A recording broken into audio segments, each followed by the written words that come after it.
Olá, queridos, tudo bem? Eu sou o professor Carlos Lima, estou aqui com vocês para nós falarmos sobre um assunto bastante importante, o projeto Consciência Negra. Observe aqui na minha camisa, ó. Respeito não tem cor, tem consciência. O que seria consciência, né? Será que eu tenho consciência de quem eu sou?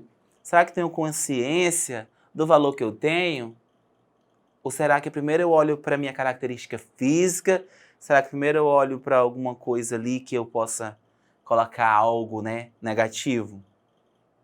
Vamos observar um pouquinho, vamos estudar um pouquinho sobre isso, sobre grandes pessoas, né, sobre grandes situações que ocorreram, né, e que negros foram influenciadores, né, para esse bem acontecer, ok? Observe aí comigo na sua telinha, ó. A história do Brasil e do mundo é cheia de exemplos de pessoas que fizeram a diferença e que contribuíram para um mundo mais igualitário.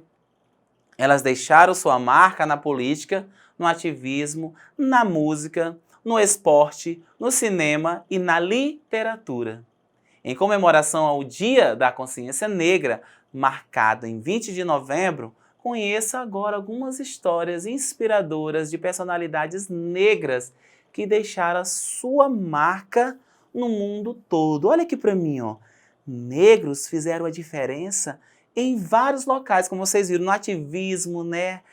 Lutando contra, a favor de direitos, né? E contra direitos contrários à sua cor, na música, né? No esporte, no cinema, em todos os lugares a gente observa que tem muitos negros, né, que são destaque, né? Existem séries que todas elas, né, todo o elenco são negros e séries de bastante sucesso na nossa mídia. E eles não se diferenciam pela sua cor, mas eles vão lá e fazem a diferença, ok? Vamos ver alguma das celebridades, ó. A primeira de tudo, né, foi o Zumbi dos Palmares, 1655, muito tempo atrás, a 1695. Olha aqui, ó. O Zumbi foi um líder muito importante do povo negro na época colonial. Nasceu do Quilombo dos Palmares, na região de Alagoas. Os quilombos eram locais onde se concentravam os negros que conseguiam fugir do trabalho forçado e dos açoites nas fazendas do engenho. Obrigavam também outras pessoas, não necessariamente escravizadas, mas que estavam à margem da sociedade. Olha aqui para mim, ó.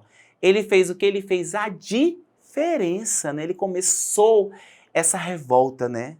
Essa boa revolta. Porque se eu me revolto com algo que é errado, então é uma boa revolta. Eu não posso aceitar aquilo que denigre, né? Aquilo que acaba com o sonho de alguém, aquilo que acaba com a realidade, aquilo que acaba com a cultura, aquilo que acaba com as pessoas, ok? Vamos observar e continuar a nossa leitura. Palmares foi o maior quilombo que se teve notícia no Brasil, chegando a integrar em torno de 30 mil pessoas. Zumbi defendeu o quilombo, seu povo e o direito à liberdade dos negros por 18 anos, sendo uma figura quase invencível. Por fim, depois de muitas lutas e ataques, Palmares foi invadido e Zumbi assassinado no dia 20 de novembro, data em que é comemorado o Dia da Consciência Negra. Você já imaginou? Olha aqui para mim. Você já imaginou 30 mil pessoas? Um negro conseguiu influenciar 30 mil pessoas? Então você pensa aí que o preconceito ele deve existir? Não importa como nós somos. E ele não tinha direito de nada, ele foi desbravando essa situação. Ele foi desbravando e não aceitou a situação que era imposta pelo homem branco da época. Porque aquilo tudo era uma cultura. Se tornou uma cultura do escravismo. A escravidão foi se tornando uma cultura e aquilo era comum. Desde as crianças, as mulheres, não importava como elas estavam, elas eram tratadas de forma desumana.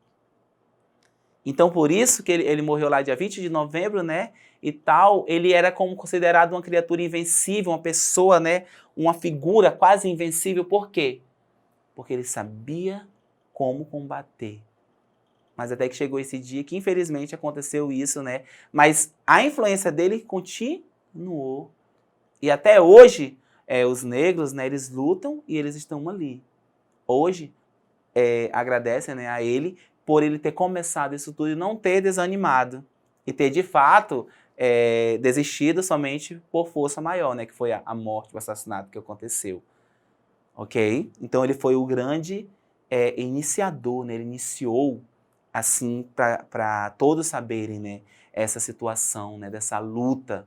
Claro que teve outros e outros também que começaram, que ajudaram, que tiveram presentes, mas ele foi o grande idealizador, tanto que é conhecido até hoje, ok?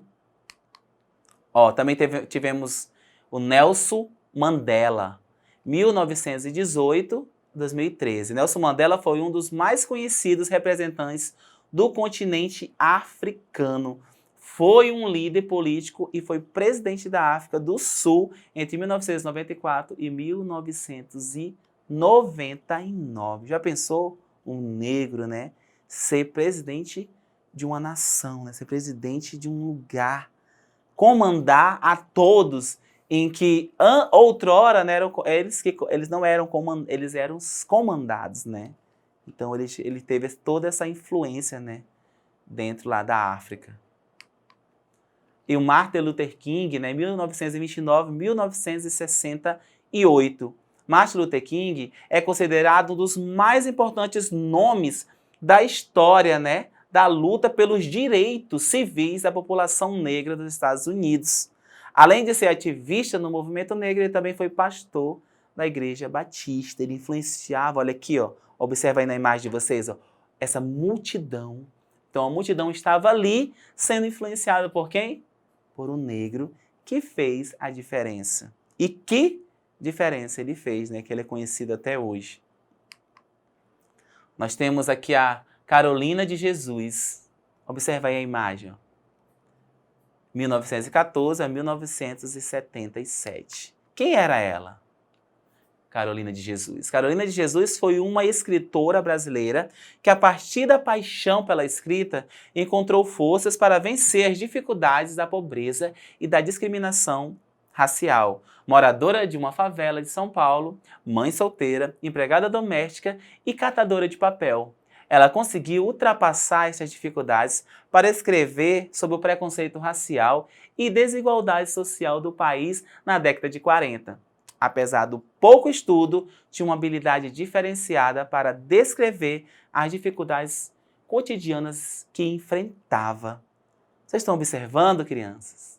Queridos, olha aqui para mim. Eles eram discriminados, tinham pouco estudos, eram vistos como negros, como pessoas que estavam à margem da sociedade, como pessoas que não tinham por que estar à frente de nada, não tinham por que estar liderando nada. E mesmo assim ela se tornou o quê? Uma escritora. E a paixão dela por essa escrita, por essa fala, foi tornando ela conhecida. Então ela não se apegou, eu vou ficar aqui no meu canto, sou ninguém e nada vai acontecer. Mas ela fez o quê? Ela influenciou. E ela falava das suas vivências, das dificuldades. E muitas pessoas, através dos livros dela, começaram a se sentir melhor, porque viram que ela, com toda a situação, ela não se conteve no seu lugar, mas ela fez a diferença. Então, todos vocês, todos nós precisamos fazer o quê? Sentir nessa diferença, fazer a diferença, nos colocar como diferença, independente da cor, ok? Esse daqui todos conhecem, né? O papai, a mamãe, muitos conhecem, até pessoas, até a nossa geração, né? Porque ele ficou bastante conhecido no meio da música. É o Michael Jackson, 1958 a 2009. Michael Jackson é um dos mais famosos cantores do mundo, sendo considerado o artista mais rico e mais bem-sucedido da história. Iniciou sua carreira na infância ao integrar o grupo dos Jackson 5, né? Jackson 5. com seus 4 irmãos. Com mais 4 irmãos. Teve grandes polêmicas, o papai e a mamãe devem saber, e vocês, alguns de vocês já podem ter visto alguma coisa, que ele teve uma doença na pele, e algumas pessoas criticaram porque achavam que ele estava querendo ficar branco. Ele fez algumas cirurgias plásticas e tudo, mas o maior sucesso, ele começou a alcançar o sucesso enquanto ele era negro, né? Enquanto ele tinha pele negra, não tinha doença ainda. E ele foi, como vocês verem, um dos artistas mais ricos. Ele tinha uma cidade, né? Ele tinha uma cidade que ele chamava de Terra do Nunca, né? Ele tinha uma cidade que ele criou uma própria cidade, então ele era uma influência, né? Todos que falavam em música, todos que falam em música pop, não tem como falar de música pop sem falar do Michael Jackson, ok? E o Pelé, né? Que é um ícone, 1956 a 1977. Por que é importante? Simplesmente porque é Pelé. Essas 4 letras que formam o apelido do Edson Arantes do Nascimento pode até ser consideradas um sinônimo. Eleito o maior atleta do século passado pelo Comitê Olímpico Internacional, é o maior jogador de futebol de todos os tempos e foi figura essencial no processo que levou a modalidade a se tornar febre na África e na Ásia. E também o único futebolista que conquistou 3 Copas do Mundo, 1958, 1962, 1970. Olha aqui para mim, ó. Então, o que nós podemos observar? Vocês só viram o quê? Algumas pessoas que influenciaram toda uma geração. Aliás, influenciam. Alguns já não estão mais aqui, né? A maioria já não estão mais aqui conosco, já faleceram, já morreram, mas até hoje o legado deles está firme ali. Por quê? Porque quando nós influenciamos, quando você consegue influenciar uma geração, você consegue influenciar todos. Você consegue influenciar a todos. Porque muitas pessoas não eram nem nascidas na época, quase todo mundo, alguns não eram nem nascidos. Vocês não eram nascidos. Mas vocês hoje estão falando sobre o Zumbi, sobre o Pelé, sobre o Martin Luther King, sobre o Michael Jackson. Então eles influenciaram. Estão aí, a gente pesquisa e a gente se enche de orgulho de pessoas que fizeram essa parte. Aí a gente começa a pensar assim, aí a gente já pensa naquela situação de não olhar para a cor, mas de olhar para a influência. Porque foram pessoas que foram o contrário da maré. Muitas vezes a gente vai remando, vai nadando, e a maré vai nos ajudando, vai nos levando. Mas quando nós conseguimos uma vitória que nós estamos conquistando através de remar, né, de nadar contra a maré, aí nós vemos que o nosso resultado é mais forte ainda. Então tem muitos e muitos outros também que influenciaram. Quantos aqui já assistiram Todo Mundo Odeia o Chris, né? Ele é um ator negro, a maioria dos atores daquele filme, né, daquele seriado, são negros. E ele se tornou uns atores muito bem pagos. Todo aquele elenco ali. Então eles eram o quê? Eles eram bem vistos, independente da cor deles. Então não fique ligado na sua cor. Se ligue naquilo que você é. Ok, crianças? E para vocês acessarem essa aula e outras aulas, não esqueça de ir lá na nossa plataforma Eduque, como vocês podem ver aí na telinha de vocês, na nossa plataforma Eduque. Ok, queridos? Até mais. Tchau, tchau.